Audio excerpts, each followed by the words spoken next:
Magandang hapon. Narito na ang pinakahuli sa lagay na ating panahon ngayong araw ng Martes, December 10, 2024.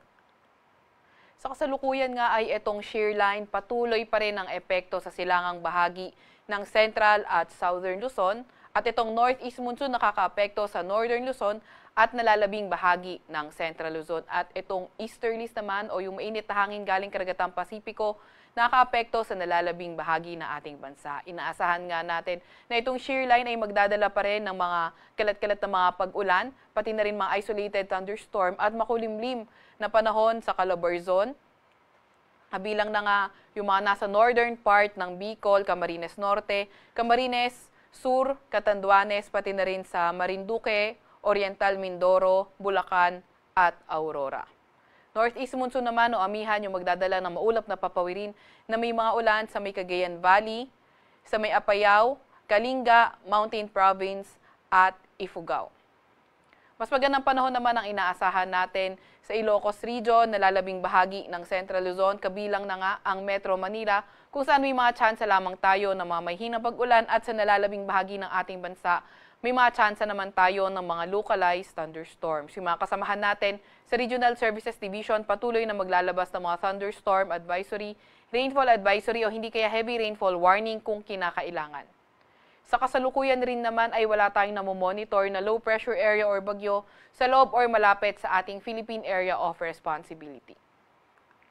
Meron din tayong nilabas na weather advisory kung saan ngayong araw hanggang bukas ng hapon inaasahan natin yung mga malalakas to intense rains sa lugar ng Camarines Norte at Quezon. Kapag heavy to intense rains, asahan nga natin yung numerous flooding events, lalo na sa mga area na urbanized, low-lying or near rivers at landslide likely sa mga moderate to highly susceptible areas. Moderate to heavy naman ang mga pag-ulan sa Aurora at Camarines Sur, so possible ang 50 to 100 millimeters of rain. So kapag moderate to heavy, localized flooding posible sa mga areas na urbanized, low-lying o malapit sa river at ang landslide ay likely sa mga highly susceptible areas. Bukas naman ng hapon hanggang Thursday ng hapon, heavy to intense na mga pag-ulan sa Quezon ang ating inaasahan. Moderate to heavy naman sa Aurora, Isabela at Camarines Norte. And on Thursday afternoon to Friday afternoon, moderate to heavy na mga pag-ulan sa Quezon at Aurora naman ng mga lugar.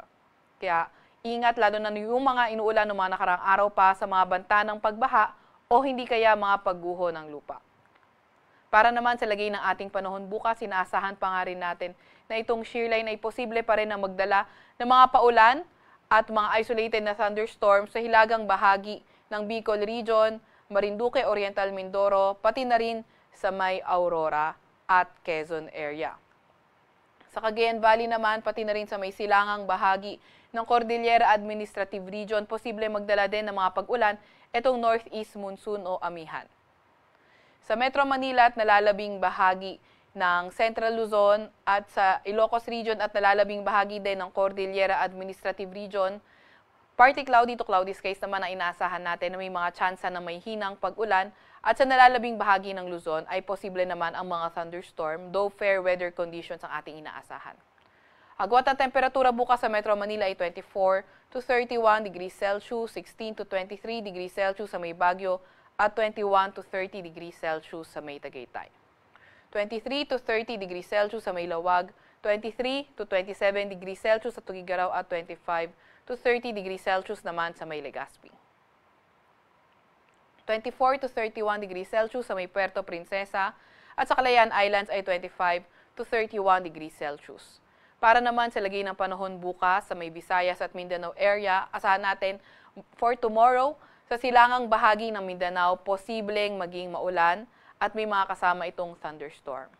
Sa Visayas at nalalabing bahagi ng Mindanao, mas magandang panahon yung inaasahan natin, pero may mga tsansa pa nga rin ng mga localized thunderstorms. Sa Iloilo, Metro Cebu at Tacloban, 26 to 31 degrees Celsius agwat ng temperatura. 25 to 32 degrees Celsius sa may Davao, pati na rin sa may Zamboanga, at sa Cagayan de Oro naman ay 25 to 31 degrees Celsius. Wala na tayong nakataas na gale warning sa kahit na anong dagat baybayin ng ating bansa, pero ingat pa nga rin sa papalaot sa Northern Luzon at sa silangang bahagi ng Central at Southern Luzon dahil magiging katamtaman hanggang sa maalon ang karagatan. Para sa 3-day weather outlook na ating mga pangunahing syudad, sa Metro Manila at Baguio, inaasahan na nga natin sa susunod na 3 araw yung fair weather conditions, pero may mga tsansa pa rin ng mga localized thunderstorms. Pero sa Legazpi, Thursday to Saturday, posible nang maging maulan, nakalat-kalat at may mga tsansa rin ng mga localized thunderstorms.